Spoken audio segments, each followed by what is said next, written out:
Hello beautiful people, আসসালামু আলাইকুম। সবাই কেমন আছেন? আশা করি সবাই ভালো আছেন। আপনাদের দোয়া ভালোবাসায় আমিও ভালো আছি। আমি হাসিবুল ইসলাম, ছোট করে এইচবি নতুন ভিডিও নিয়ে হাজির হলাম। আজকের ভিডিও হবে সকালের নাস্তা। সকালের নাস্তা কোথায় করলাম আর কিভাবে করলাম আর কাদের সাথে করলাম সেই উপলক্ষে আজকের ভিডিও। সকাল সকাল ঘুম থেকে উঠে রওনা হয়ে পড়লাম শ্যামলীর উদ্দেশ্যে। প্রথমে শ্যামলী চলে আসলাম। শ্যামলী এসে আমি তানিয়ার জন্য অপেক্ষা করতে শুরু করলাম। এরপর তানিয়াকে নিয়ে চলে গেলাম আগারগাঁও। আগারগাঁও থেকে চলে গেলাম কারণ বাজার। আজকে নাস্তা করব কারণ বাজারে। কারণ বাজারের বসুন্ধরা শপিং কমপ্লেক্সের পাশে অনেক ধরনের ফুডকার্ট ও রেস্টুরেন্ট আছে। সেই রেস্টুরেন্টগুলোর ভিতরে যে কোনো একটা রেস্টুরেন্টে ঢুকবো সকালের নাস্তার জন্য।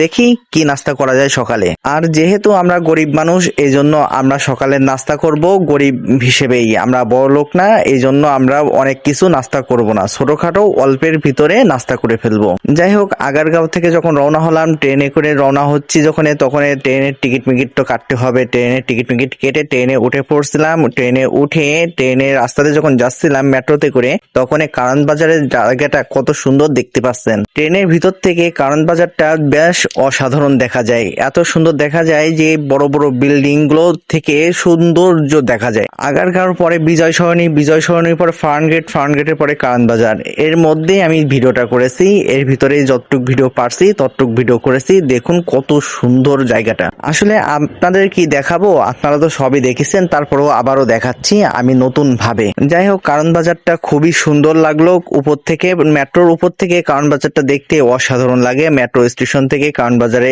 এপার ও ওপার সবকিছুই দেখা যায় খুব সুন্দর ভাবে। কারণ বাজার থেকে বসুন্ধরা শপিং কমপ্লেক্স হাঁটতে গেলে সর্বোচ্চ 1 মিনিটের রাস্তা। এই জন্য শপিং কমপ্লেক্সের ওইদিকে আমরা যাই নাই, আমরা শুধু নাস্তা করার জন্য আসছি, তাই নাস্তা করতেই চলে আসছি। একটা রেস্টুরেন্টের ভিতর ঢুকে গেলাম। রেস্টুরেন্টের ভিতর ঢুকে গিয়ে আমরা নাস্তার জন্য রুটি, পরোটা এবং ডিম ভাজি, আলু ভাজি এগুলোর অর্ডার দিয়ে ফেললাম।